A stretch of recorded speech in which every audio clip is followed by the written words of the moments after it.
నమస్తే. జగన్ 2.0 అయితే అన్న వస్తున్నాడు అంటున్నటువంటి ఒక దానికి సిద్ధమేనా? మొత్తానికి 2.0లో ఏం చెప్పబోతున్నాడు?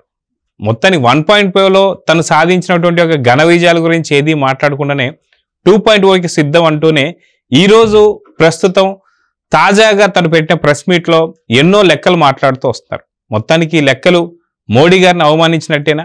నీతి ఆయోగ్ ఇచ్చినటువంటి ఒక రిపోర్ట్ తప్పుడు రిపోర్ట్ అని చెప్పినట్టేనా?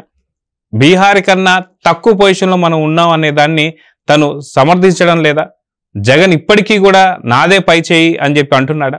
అయితే దీని గురించి మనతో మాట్లాడడానికి సీనియర్ జర్నలిస్ట్ కనకదుర్గ వడ్లమణి గారు ఉన్నారు. వారిని అడిగి తెలుసుకుందాం. మేడం నమస్తే. నమస్తే మేడం, జగన్ లండన్ నుంచి వచ్చిన తర్వాత దాదాపు 3 రోజులు రెస్ట్ తీసుకొని ఈరోజు ప్రెస్ మీట్ నిన్న ఈరోజు పెట్టాడు అనుకోవాలా, లేదా వచ్చిన వెంటనే పెట్టిన ప్రెస్ మీట్నే ఎడిట్ చేసి పార్ట్ 1 పార్ట్ 2 లాగా వదిలాడు అనుకోవాలా? మొత్తానికి నీతి ఆయోగ్ ఇచ్చినటువంటి ఒక రిపోర్ట్ని తప్పు పడుతున్నాడా జగన్?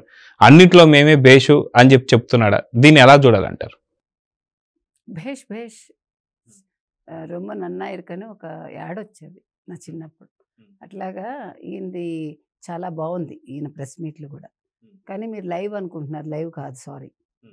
పాప ఆయన యలహంకలో రికార్డ్ చేసుకున్నాడు, లేకపోతే తాడేపల్లిలో రికార్డ్ చేసుకున్నాడు.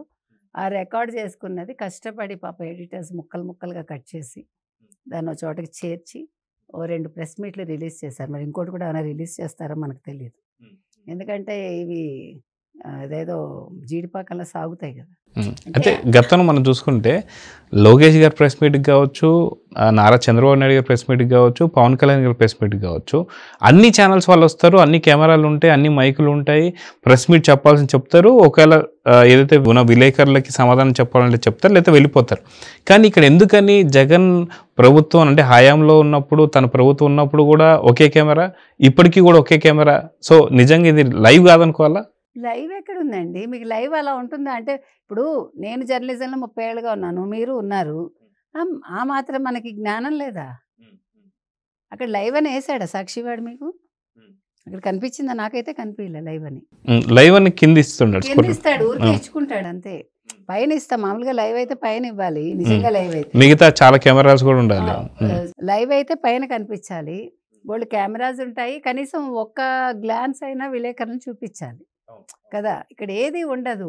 ఆయన మాట్లాడుకుంటాడు, అక్కడ ఎవరో ఉంటారు, వచ్చి కూర్చో అంటాడు ఎవరినో. మీరు విన్నారా అది కూడా ఇవాళ? వచ్చి కూర్చో అంటాడు. అంటే మనం అలా అనుకోవాలన్నమాట. వాడెవడో అంటే ప్రాంప్టరో మరి ఎవరో మనకు తెలియదు. అంటే ఎవరు లేకుండా దండాలు పెడుతుంటాడు కాబట్టి దండాలు పెడుతూ ఉంటాడు. అంటే ఆయనకి నాకు ఇంతమంది దండాలు పెడుతున్నారు అనే ఒక ఫీలింగ్ ఉండాలి కదా. ఇప్పుడు మనిషికి ఏంటంటే ఆయన ఇవాళ ఒప్పుకున్నాడు కదా, నాకు ఇప్పుడు ముఖ్యమంత్రి అవ్వాలని కాదు నా బాధ, నాకు పేరు కావాలి. పేరు వచ్చింది కదా, నిన్న బ్రహ్మాండంగా పేరు వస్తోంది. 3000 కోట్లు స్కామ్లో జగన్మోహన్ రెడ్డి. ఇంకెంతకంటే ఏం కావాలి? ఫైల్స్ దగ్ధం కేసులో జగన్మోహన్ రెడ్డి 43,000 కోట్లు ఈడీ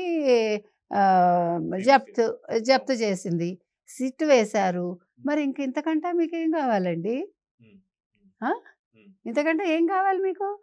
ఆయన అడిగినవన్నీ జరుగుతున్నాయి కదా. ఆయన మళ్ళా నిన్న ప్రెస్ మీట్ పెట్టి 2.0 అంటాడు. 1.0లో నేను ముఖ్యమంత్రిని అయ్యాను, 16 నెలలు జైల్లో ఉండొచ్చి, ఇప్పుడు ఎందుకు అవను అంటాడు. అప్పుడు మర్చిపోయావు నువ్వు. అప్పుడు నువ్వు ముఖ్యమంత్రి కావడానికి నీ ప్రతిభ కాదు కారణం, నీ తల్లిగారు, నీ చెల్లిగారు, నారాసుర రక్త చరిత్ర, మీ బాబాయ్ హత్య, ఇన్ని ఉన్నాయి నీకు. ఇప్పుడే ఉన్నాయి? ఇప్పుడు ఏమీ లేవు. ఇప్పుడు 3,000 కోట్ల స్కాము, లేకపోతే ఫైల్స్ దగ్ధం, లేకపోతే మదనపల్లి ఫైల్స్ దగ్ధం, లేకపోతే చంద్రబాబు నాయుడు గారి కేసుకు సంబంధించిన ఫైల్స్ మాయం, ఇవే కదా. జత్వాని కేసు ముఖ్యమైనది. అందరూ మామూలు వాళ్ళు, అందులో సిఐడి చీఫ్ ఉంటాడు, మరొకళ్ళు ఉంటారు, ఆల్ బిగ్ తలకాయలు అందులో ఉన్నాయి. మరి ఇంతకంటే నీకు పేరేమొస్తుంది జగన్మోహన్ రెడ్డి? ఇంకెందుకు నీకు 30 ఏళ్ళు ఏంటి? 30 ఏళ్ళు జైల్లో ఉండాలనుకుంటున్నావా? అది కంగారేం పడక్కర్లే, ఎలాగో ఉంటావు నువ్వు. 30 ఏళ్ళు నువ్వు మళ్ళా నేను వస్తాను అంటూ మళ్ళా నువ్వు అసలు నన్ను మాట్లాడటమే, అసలు నువ్వు ఎట్లా మాట్లాడుతున్నావు అని జనాలు తలలు బద్దలు కొట్టుకుంటున్నారు. ఇంకా సిగ్గు లేకుండా ఇలా ఎలా మాట్లాడుతున్నాడు? 151 నుంచి 11కి పడేసాము, నెక్స్ట్ 1 సీటు కూడా ఇస్తామో లేదో అని ప్రజలు అనుకుంటున్నారు. కాబట్టి ఈ పగటి కళలు మానేస్తే బాగుంటుంది. ఆయన ఏదో కళల మీద కూడా ఏదో మాట్లాడాడు నిన్న.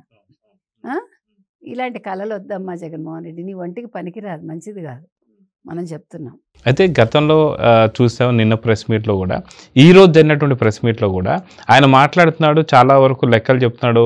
58,000 సంథింగ్ ఆ యొక్క హయాంలో ఇంత జరిగింది, నా హయాంలో ఒకసారి ఇంత జరిగింది, ఇది వృద్ధి కాదా, ఇది జీడిపి కాదా, ఇదన్నీ మాట్లాడుతున్నారు. నీతి ఆయోగ్కి తెలియదు కదండి పాపం. నీతి ఆయోగ్కి ఈయన ప్రెస్ మీట్ పంపించండి దయచేసి.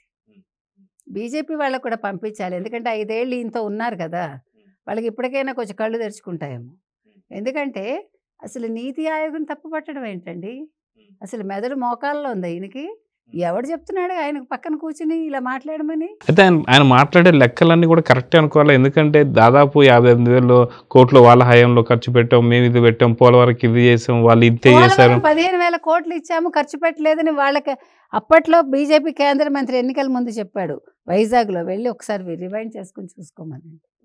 15,000 కోట్లు పోలవరానికి ఇస్తే పోలవరానికి ఖర్చు పెట్టలేదు. మరి డయాఫ్రమ్ వాళ్ళకి ఎందుకు ఖర్చు పెట్టలేదు, వీళ్ళు ఇప్పుడు ఎందుకు ఖర్చు పెట్టాల్సి వస్తుంది? పోలవరం గురించి ఏ రోజు మాట్లాడాడు మోదీతోటి? అమరావతి గురించి ఏ రోజు మాట్లాడావు? మరి అక్కడ ఎందుకు జంగిల్ క్లియరెన్స్ చేయాల్సి వచ్చింది? నువ్వు అసలు అమరావతి పనికిరాదనే కదా చెప్పావు. అమరావతి శ్మశానం, అమరావతి ఓ భ్రమరావతి అని ఇలా భ్రమల్లో పెట్టడానికి చూసావు. మరి ఇవాళ నువ్వు ఇవన్నీ చేశానంటే ప్రజలు ఏమైనా చెవుల్లో పూల పెట్టుకున్నారు? కాదు కదా, కాలీఫ్లవర్లు ఎవడు పెట్టుకోలేదు జగన్మోహన్ రెడ్డి. మొత్తానికి అన్న వస్తున్నాడు, 2.0కి సిద్ధం అన్నట్టుగా అన్ని రకాల మాటలు మాట్లాడుతున్నారు. మొత్తానికి ఎవరు సిద్ధంగా ఉండాలి? మొత్తానికి అన్న వస్తే ఏంటి పరిస్థితి? అన్న ఎక్కడికి వస్తాడు? అన్న వస్తానంటాడండి. భలే వాళ్ళే మీరు.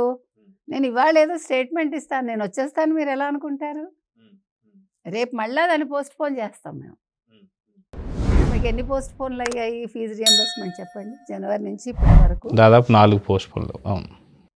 మార్చి 12 పోస్ట్ పోన్మెంట్ అవ్వకుండా జరుగుతుందంటారు మీరు? వస్తారు, ఎవరు వస్తారు? ఆయన తరఫున 4 వచ్చి అక్కడ అరిచి వెళ్ళిపోతారు. జగన్మోహన్ రెడ్డి రాడు. జగన్మోహన్ రెడ్డి తరఫున ఏ ఎల్లయ్యో పుల్లయ్యో వచ్చి అక్కడ ఓసారి అరిచి ధర్నా చేసి పోతాడు. ఎవడు పట్టించుకోరు. మీరు కొంచెం వేసుకుంటారు అందులో, మీ సాక్షిలో ఏం వేసుకుంటారు?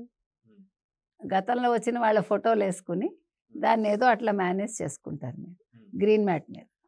అందుకని ఇవన్నీ టెక్నిక్స్ అన్నీ సాక్షి వాళ్ళకి తెలుసు కాబట్టి ఈయన ఇలా మాట్లాడతాడు. సో 2.0కి అన్న వస్తున్నాడు అన్నదానికి నిజంగా ప్రజలు రెడీగా ఉన్నారా ఆహ్వానించడానికి, లేదా తరిమి కొడతాను రెడీగా ఉన్నారంటే ఏం చెప్తారు? మీరు రెండోది చెప్పి మళ్ళీ నన్ను అడుగుతారే? వాళ్ళు దేనికి ఆహ్వానిస్తారండి? ఏం చేశాడని ఆహ్వానిస్తారు? ఇప్పుడు వాళ్ళకి ఏం లోటు వచ్చింది? మళ్ళీ ఇవాళ కూడా మీరు వింటే అదే డైలాగ్స్. ఇప్పుడు నీ మేనిఫెస్టో ఏమో బైబిల్ అంటావు, భగవద్గీత అంటావు, ఒక ఖురాన్ అంటావు. చంద్రబాబు నాయుడును లోకేష్ను పవన్ కళ్యాణ్ ఎలక్షన్స్ ముందు వెళ్ళి వాళ్ళ మేనిఫెస్టో గురించి ఇంటింటా ప్రచారం చేసి నీకెందుకు బాధ? వాళ్ళు పంచిపెడితే నీకేంటి బాధ? మరి నువ్వు కూడా అందరినీ పెట్టుకోమన్నావు కదా, ఆఫీసర్లు కూడా మేనిఫెస్టో పెట్టుకోవాలి మీ ఆఫీసుల్లో అని చెప్పావు కదా. మరి వాళ్ళు చేస్తే ఏడుస్తావు ఎందుకు? ఇప్పుడు వాళ్ళు సూపర్ 6 అన్నారు, సూపర్ 6 అంటారు, సూపర్ 7 అంటారు. నువ్వే ఇప్పుడు 9వ నెలట, అప్పుడు ఇంకా 9 నెలలు ఎక్కడొచ్చాయండి? లెక్కలు తెలియదంటే ఇదే మరి. 9వ నెల అంటాడు, అది కూడా లెక్కలు తెలియట్లేదు. మరి ఈ లెక్కలు ఏం చెప్తాడు? ఇంకా నీతి ఆయోగ్ లెక్కల గురించి ఏం మాట్లాడతాడు జగన్కి?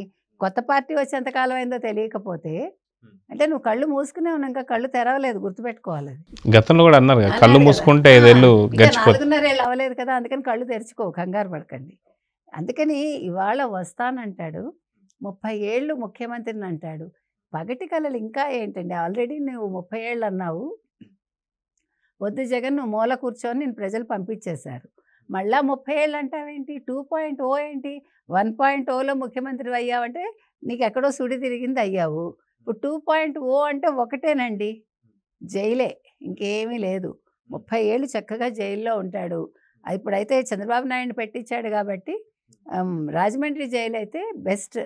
ఎందుకంటే ఏ సౌకర్యాలు ఉండవు కాబట్టి, మంచిగా దోమలు కుడుతూ ఉంటాయి కాబట్టి హ్యాపీగా అక్కడ ఆయన శేష జీవితాన్ని గడిపితే అప్పటికి ఎలాగో 80 ఏళ్ళు దాటిపోతాయి కాబట్టి తర్వాత సంగతి భగవంతుడు చూసుకుంటాడు. సో చూద్దాం మేడం, ఖచ్చితంగా మొత్తానికి 2.0 కావచ్చు, లేదా ఈరోజు పెట్టిన ప్రెస్ మీట్ కావచ్చు, పూర్తిగా రెండు వింటే మోడీ గారిని అవమానించినట్టుగానే ఉంది. నీతి ఆయోగ్ సంబంధించిన లెక్కలన్నీ కూడా తప్పుడు లెక్కలుగా భావిస్తున్నటువంటి జగన్. సో ఇది ఎలా తీసుకుంటారో కేంద్ర ప్రభుత్వం అనేది చూద్దాం మరి. నమస్తే. నమస్తే. Please subscribe to Leo News for more videos.